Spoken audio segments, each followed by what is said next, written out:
오늘부터 저희가 시편 말씀 묵상을 시작합니다. 사실 이제 어제 본문이긴 합니다. 7월 1일부터 시작된 이 시편 말씀.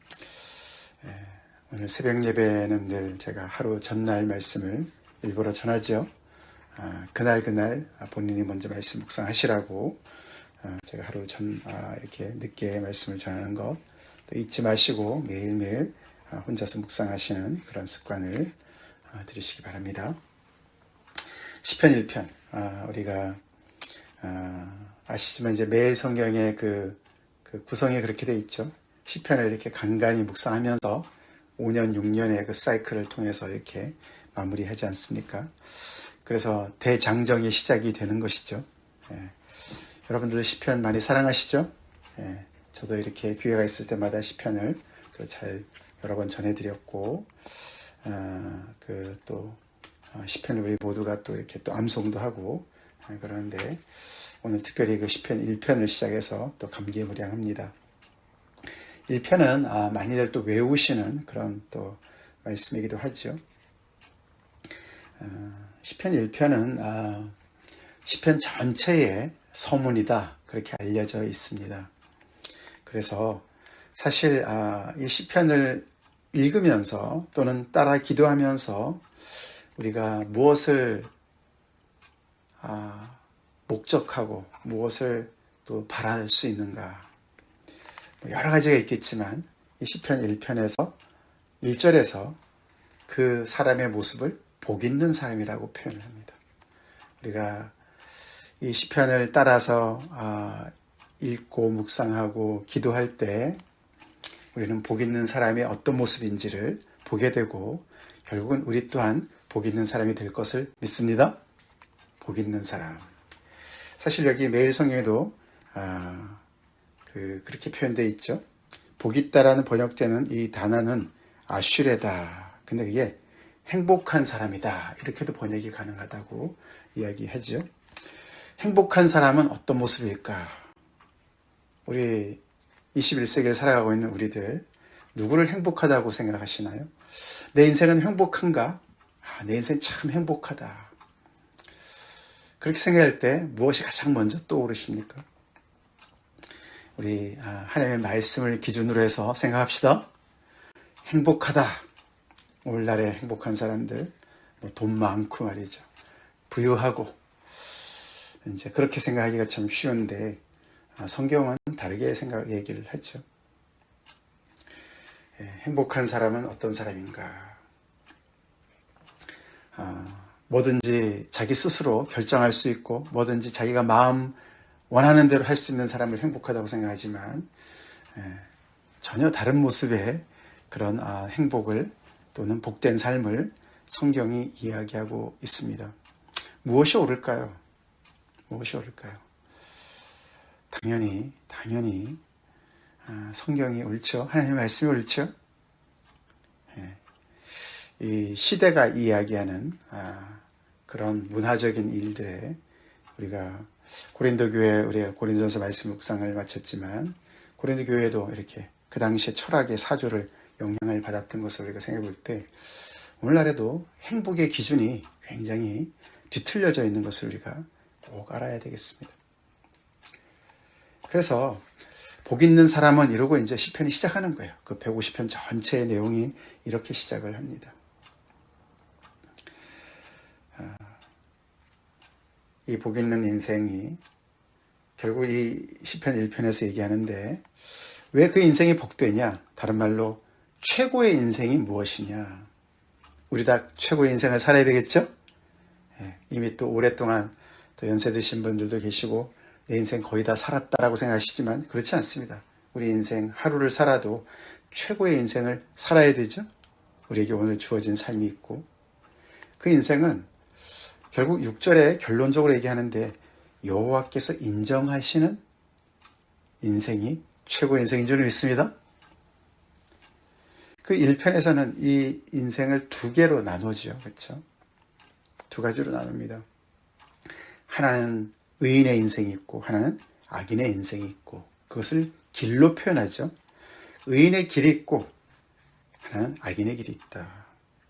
근데 그 결과가 완전히 정말 정반대죠. 의인의 길은 여호와께서 인정하시는, 여기 인정하신다는 단어가 여호와께서 아시는 그런 뜻이에요. 여호와께서 지켜보시는 그런 뜻입니다. 한 인생은 여호와께서 인정하시고 아시고 지켜보시는, 돌보시는 인생이고, 하나는 망하는 인생이다. 결국 이제 망한다는 얘기는 사망을 얘기하는 것이죠. 우리 어저께 새생명반에서 배웠습니다. 죄의 싹슨 사망이다. 그걸 얘기해요. 그래서 하나는 생명이고 하나는 사망의 길. 완전히 대조적인 그런 결론에 도달하는 그런 인생인데, 사실 그래서 1편은 굉장히 이렇게 인생을 간단하게 이렇게 알아듣기 쉽게 두 개로 나눠서 설명을 하고 있습니다. 복 있는 인생은 여호와께서 인정하시는 인생인데, 그럼 그 인생의 구체적인 모습이 뭐냐? 처음 시작은 부정적으로 시작해요. 그렇죠? 그 인생이 안 하는 것을 얘기합니다. 복 있는 인생은 하지 말아야 될 것을 안 하는 인생입니다. 그게 먼저 언급을 해요. 악인의 꾀를 좇지 않고 죄인의 길에 서지 않고 오만한 자의 자리에 앉지 않는다. 결국 이제 악인이라고 6절에 얘기했던 그 악인을 다르게 또 표현해요. 악인, 죄인, 오만한 자. 이 오만한 자가 결국은 뭐냐면 비웃는 자란 뜻이에요. 누굴 비웃습니까? 하나님을 비웃는 자예요. 다시 말해서 내 인생 내 거야. 그래서 하나님의 말씀을 무시하는 행위를 얘기합니다. 그런 걸 안 하겠다는 거예요. 그래서 뭘 합니까? 거기에 대조적인 것을 2절에 나오죠. 오직 여호와의 율법을 즐거워하여 그 율법을 주하로 묵상하는 자. 그 사람이 복 있는 사람이다.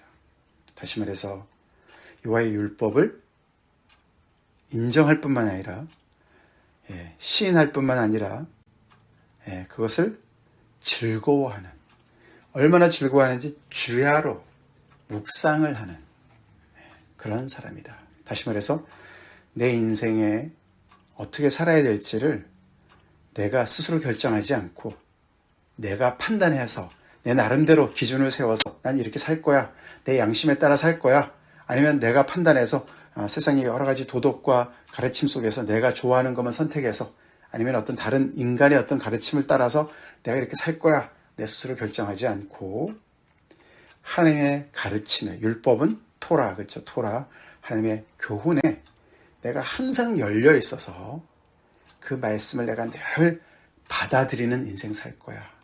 내 마음대로 살지 않고 하나님의 뜻대로 나는 순종하며 살 거야 라고 인생을, 라이프 스타일을 그렇게 결정한 사람이라고 이야기하고 있습니다.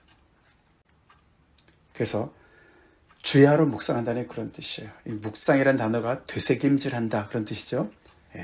그 동물 중에 반추하는 동물 있지 않습니까? 그래서 이렇게 쩝쩝 소리를 내면서 이 율법을 너무너무 사모하고 마치 양식, 영혼의 양식으로 삼아서 너무너무 열심히 즐거워하면서 이렇게 받아 먹는, 그리고 받아 먹는다는 얘기는 뭐죠? 그 교훈을 내 삶에 그대로 내가 수용하고 그 말씀 따라 순종하고 살아가겠다. 그게 이제 오만한 자의 자리와 굉장히 반대되는 모습이죠. 오만한 자. 하나님을 무시하고 하나님의 말씀 무시하고 이 세상에 내가 기준이 되고, 그래서 자기가 우주의 중심에 있다고 생각하는 자죠. 오만하고 교만한 것. 그것에 반대되는 모습이 바로 복 있는 사람이다. 오늘날의 기준과 굉장히 다르죠. 그렇죠? 행복한 사람. 자기 스스로 할 수 있는 것이 많은 것이 행복하다고 얘기를 하는 시대에 살고 있는데 정반대의 모습입니다. 결국 그 모습이 왜 그것이 행복한 모습과 연결될까요? 그게 바로 창조주와 피조물과의 올바른 관계죠. 그게 바로 의롭다는 단어와 연결되어집니다. 이게 의인이다, 의롭다, the righteousness 이렇게 얘기하잖아요. 그거는요, 우리가 많은 경우 의인 그럴 때 올바른 행동에 많이 초점을 맞추지만 행동 이전에 관계의 올바름을 먼저 얘기해요. 창조주와 피조물의 올바른 관계가 뭐겠습니까? 이 말씀대로 피조물은 전적으로 창조주에게 의지해야 되죠? 의지해야 되죠. 그래야 살 수 있지 않겠습니까? 그게 바른 관계가 아니겠습니까? 우리가 부모와 자식 간의 관계도 올바른 관계가 먼저 있어요. 그렇죠? 자녀는 부모를 인정해야 돼요. 그렇지 않습니까? 부모의 권위를 인정해야 돼요. 부모님이 많이 배우고 못 배웠든 상관없이 그 부모님을 통해서 내가 이 세상에 존재하니까. 올바른 마음 자세, 이 자세가 필요한 것이죠. 그게 바로 올바름을 얘기하는 거예요. 의롭다고 얘기하는 거예요. 그렇게 올바른 창조주와 올바른 관계에 있을 때, 즉 창조주의 원래 뜻대로, 창조 질서대로, 그분의 가르침대로 내 인생 살아야지. 그렇게 결정하고 선택하는 인생이 복될 수밖에 없죠. 행복할 수밖에 없죠. 그 얘기를 1편에서부터 이야기하고 있습니다. 우리 다 동의하시죠? 아멘이시죠? 아멘이 동의합니다. 그런 뜻이잖아요.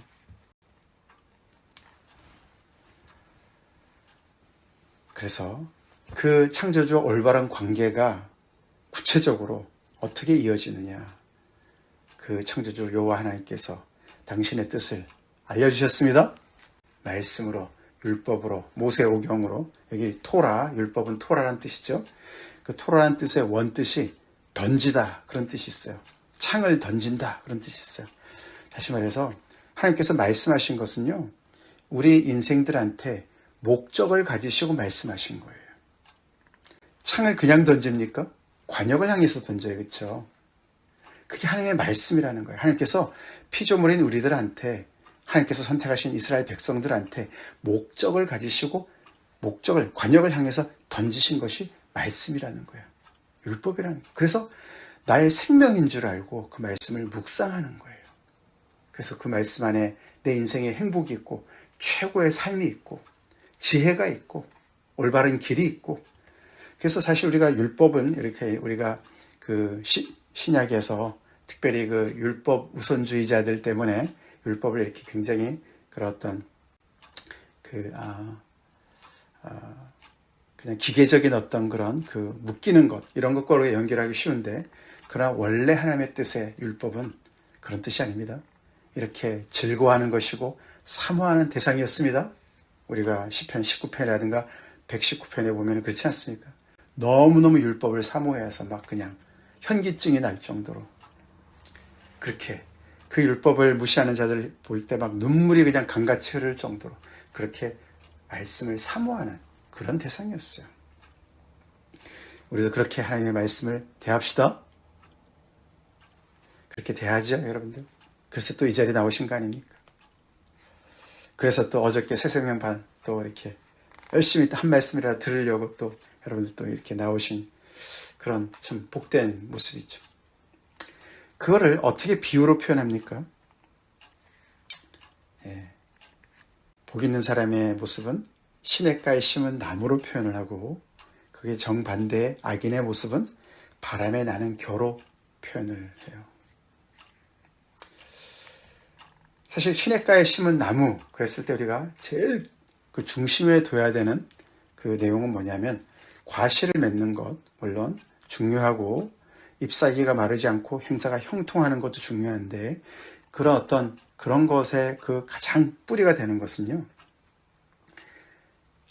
어디에 뿌리를 내렸느냐가 중요한 거예요. 그렇죠? 시냇가에 심겨진 나무라는 거예요. 그러니까 이 앞에 내용과 연결해 볼 때 시냇가가 뭐죠? 하나님의 말씀이죠. 그렇죠? 여호와의 율법이에요. 거기에 뿌리를 내린 거예요. 다시 말해서 창조주를 의지하는 삶으로 살겠다고 결정한 사람들이에요. 내 스스로 판단하지 않고, 내 스스로 내 기준이 되지 않고, 내 스스로 우주의 중심에 앉지 않고, 내 중심에, 내 마음의 중심에 하나님을 모시고 하나님의 말씀을 묵상하는 인생 살겠다. 그게 시냇가예요. 아멘? 그렇죠? 그렇습니다. 그래서 하나님의 교훈에 이렇게 겸손히 늘 열려있는, 하나님 무슨 말씀이라도 하십시오. 그래서 기록된 말씀도 우리가 열심히 읽고 묵상하지만 그 기록된 말씀을 통해서 오늘날 나에게 또 성령께서 말씀하시는 모든 말씀들 내가 열심히 듣고 그 말씀 따라 살겠습니다. 그 인생이 바로 시냇가에 심겨진 나무입니다. 그래서 그 뿌리가 깊이 박힌 그 모습이 가장 먼저 떠오르게 됩니다. 그러기 때문에 시절을 조차 과실을 맺는 것이고, 그렇기 때문에 잎사귀가 가뭄이 와도 마르지 않는 것이고, 인생에 아무리 고난이 닥친다 할지라도 힘들지만 그 속에서 생명을 얻는 것이고 소망을 갖는 것이죠. 그리고 그 속에서 미래가 있는 것입니다. 그 행사가 다 형통할 것이다. 이것은 전체적인 얘기죠. 형통하지 않을 때가 많이 있습니다. 시편 안에도 그렇죠. 앞으로 우리가 쭉 보지만 악인이 더 형통하게 보이는 것이 얼마나 많이 있습니까? 그렇죠. 그래서 시편이 너무너무 괴로워한, 시편 기자가 괴로워하는 때가 있지 않습니까? 그렇죠. 악인이 너무 형통해요. 나는 한 대로 너무 힘들고, 그런 얘기도 나옵니다만, 그러나 결국 그 행사가 다 형통한다는 얘기는 아무런 문제 없고 그런 얘기가 절대 아니죠.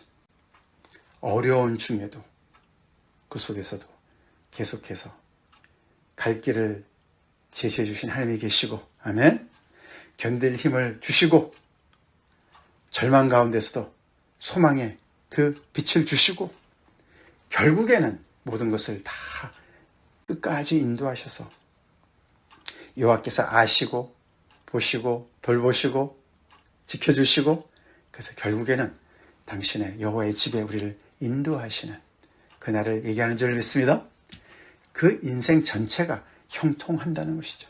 끝이 있다는 것이죠. 끝이 바로 구원인 줄 믿습니다. 믿음의 결국은 구원이다. 반짝하다가 망하는 것이 아니고, 거기에 대조적으로 바람에 나는 겨는 뭐죠? 뿌리가 없죠? 뿌리가 없어. 뿌리가 없으니까 한 자리에 머물러 있지 않습니다. 그것이 자유롭게 보일 수도 있겠습니다만 스스로 자유로운 것이 아니고 바람에 흩날리는 겨죠. 그렇죠? 이 세상은 바람에 나는 겨와 같은 인생을 자유롭다고 얘기하고 행복하다고 얘기를 하고 있다는 것을 우리가 잊지 말아야 됩니다. 속지 맙시다. 속지 말아야 돼요. 그 어디에도 묶이지 않으니까 너무 자유롭다. 얼마나 많은 얄팍한 생각이 그런 사상을 부추깁니까? 그래서 그 자유를 위해서 열심히 인생을 투자하고 일을 하고 돈을 벌고 스스로 자기가 하나님 되어서 스스로 창조주인 양 스스로의 인생을 통제하려고 하지만 남는 게 없다는 것이죠. 어딘가 뿌리를 못 내려요. 그렇죠?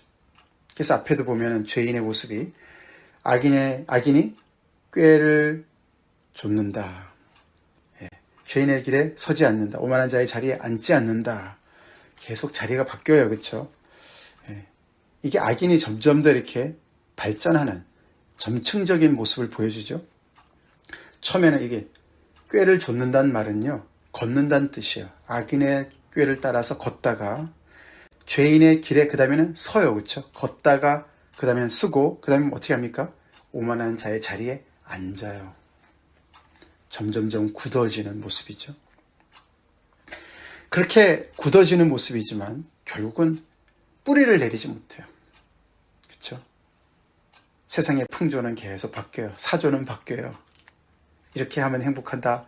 한때는 얘기하지만 그 다음에 또 바뀝니다. 그렇죠? 바뀌어요. 계속 바뀌는 게 인생이고 세상이죠. 그게 바로 바람에 나는 겨와 같다. 그래서 여기 악인은 우리가 악인 그랬을 때 너무나 아주 극악무도한 죄를 지은 어떤 그런 도덕적인 얘기를 우리가 많이 하는데 그거 당연히 들어가죠. 그러나 그거는 굉장히 피상적인 모습이에요. 그 뿌리가 있어요. 이 악의 뿌리가 뭐냐? 악의 뿌리가 뭐겠습니까? 결국은 우리가 가장 좋아하는 자율성이에요. 하나님 없이 내 스스로 하나님 되겠다는 자율성이에요. 내가 하나님인 양 생각하는 것, 그게 악의 뿌리입니다. 요즘 우리 자율주행 차가 많잖아요. 그렇죠? 지난번 샌프란시스코 그때 동현이 결혼식 때 갔을 때도 그 우버가 말이죠. 사람이 없어요. 운전자가 없는데 그냥 우버가 돌아다니면서 뭐 다른 이름이긴 한데 거기 그냥 마치 운전자가 있는 운전자가 없는 그런 차를 이렇게 빌려 타도 되는 거예요. 요즘 그런 샌프란시스코는 그런 게 다니고 있더라고요. 그런 걸 추구합니다. 근데 그게 바로 실상은 바람에 나는 교회의 모습이라는 거죠. 망하는 길이라는 거예요. 끝이 없어요. 하나님이 인정하지 않으시는 길이라는 거예요. 그렇게 하면 행복할 것 같지만 아니라고 이 시편이 이야기하고 있습니다. 우리 인생은 어떤가? 나는 어떤 인생을 살고 있고 어떤 인생을 살기로 작정하고 나는 어떤 인생을 선택할 것인가? 1편부터 그것을 묻습니다. 그래서 이 1편의 이런 내용으로 우리가 시편을 계속 앞으로 펼쳐지는 시편을 읽어야 된다는 것을 기억합시다. 기억해야 돼요. 우리 행복하려고 예수님 믿는 거 맞죠? 네. 하나님의 복된 인생 살려고 우리 하나님 말씀 앞에 나오지 않습니까? 그래서 이것은 라이프 스타일을 얘기하는 거예요. 라이프 스타일이요. 내가 얼마나 하나님의 말씀에 늘 열려있고 하나님을 의지하는가. 이 시편 1편과 굉장히 이렇게 내용이 이렇게 연결되어지는 말씀이 예레미야 17장에 나와요. 이걸 읽어보면 조금 더 우리가 또 다른 각도에서 우리가 이 말씀을 또 이해할 수가 있는데 예레미야서 17장 5절부터 8절 제가 읽어드리겠습니다. 한번 잘 들어보세요. 여호와께서 이와 같이 말씀하시니라. 무릇 사람을 믿으며 육신으로 그의 힘을 삼고 마음이 여호와에게서 떠난 그 사람은 저주를 받을 것이라. 예레미야서 아시잖아요. 그렇죠? 예레미야 선지자가 하나님의 말씀을 아주 그냥 너무너무 많이 받고 아는 유대인들이 남유다 사람들이 하나님을 끝까지 불순종해서 결국은 망하게 되는 그런 시기에 와 있지 않았습니까? 그렇죠? 너네 이렇게 하면 망해. 여호와의 성전만 붙잡고 있지 마. 하나님의 말씀 따라 살아야지. 그 말을 계속 부인했어요. 그렇죠? 그래서 사람을 믿고 육신으로 자기의 힘을 삼고 마음이 여호와께서 떠난 인생을 살고 있었어요. 그런 사람들은 저주를 받을 것이다. 이렇게 시작합니다. 그는 6절 사막의 떨기나무 같아서 좋은 일이 오는 것을 보지 못하고 광야 간조한 곳 건건한 땅 사람이 살지 않는 땅에 살리라. 이들이 결국은 망하고 포로로 잡혀가지 않습니까? 이게 그냥 상징적인 얘기가 아니에요. 우리 인생에도 내 스스로를 자꾸만 높이고 하나님을 무시할 때 그런 정말 인생의 가뭄이 오게 되는 것이죠. 포로, 인생의 포로가 되는 것이죠. 7절 그러나 무릇 여호와를 의지하며 여호와를 의뢰하는 사람은 그 사람은 복을 받을 것이라. 8절 어떤 복을 받느냐?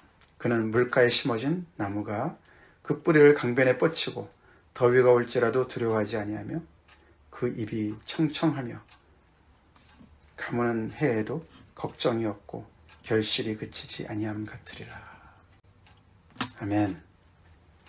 시편 1편과 잘 통하는 말씀입니다. 남유다의 역사에 대조해 볼 때, 대입해 볼 때 무슨 말씀인지 훨씬 더 이해가 더 됩니다. 시편 1편이 굉장히 아름다운 그런 시적인 표현으로 이 두 갈래의 인생을 간략하게 비유로 이렇게 설명을 했는데 그렇게 인생은 진짜 그렇게 시와 같이 아름답지 않습니다. 그렇죠? 우리 인생은 현실이에요. 현실입니다. 우리는 우리의 인생이 하나님의 말씀의 어거가 되고 통제가 되고 하나님의 말씀의 다스림을 받고 그 말씀에 깊이 뿌리를 내리는 인생. 그래서 당장은 답답하고 한 자리에 꽉 뿌리를 내리고 박혀있는 나무 얼마나 답답해 보입니까? 그렇죠? 그 자리에 계속 있어요. 바람에 나는 겨는 너무너무 자유롭게 보이는. 근데 내 인생 그렇게 하나님의 말씀에 꽉 붙잡혀진 인생으로 살아가고 있나? 그런 인생 살기를 내가 늘 사모하고 작정하고 선택하고 있나요? 그런 인생을 산다면 행복한 인생입니다. 행복한 인생이에요. 최고의 인생 사시는 거예요. 최고의 인생 사세요. 왜요? 하나님이 책임지십니다. 아멘. 하나님이 책임지세요. 그 인생에도 두려움이 오고 더위가 오고 그렇죠? 가뭄이 올 수 있어요. 걱정 의심 올 수 있어요. 그러나 하나님께서 결국에는 그 모든 일들을 감당할 수 있게 해주시고 선한 길로 인도하실 것입니다. 하나님께서 선을 이루시고 결국에 하나님께서 내가 다 알아. 내가 다 알아. 내가 다 인정해. 너의 인생 인정해. 그래서 우리는 악인과는 다르게 그 심판을 견디고 의인의 회중에 들 줄로 믿습니다. 다 같이 기도하겠습니다. 하나님 감사합니다. 저희가 또 매일 성경 진도를 따라서 시편 1편 말씀 오늘 또 이렇게 묵상을 시작하게 하시니 감사합니다. 하나님께서 우리에게 이 생명의 말씀 또 들려주시고 복된 인생 살으라고 행복한 인생 살으라고 세상이 이야기하는 것 아닌 하나님께서 알려주시는 이 귀한 진리의 말씀으로 저희를 또 아버지 초대하시니 감사합니다. 저희들 아버지 시냇가에 심겨진 나무처럼 여호와의 율법을 즐거워하고 주야로 묵상하는 그런 인생으로 계속 살기로 다시 결단하며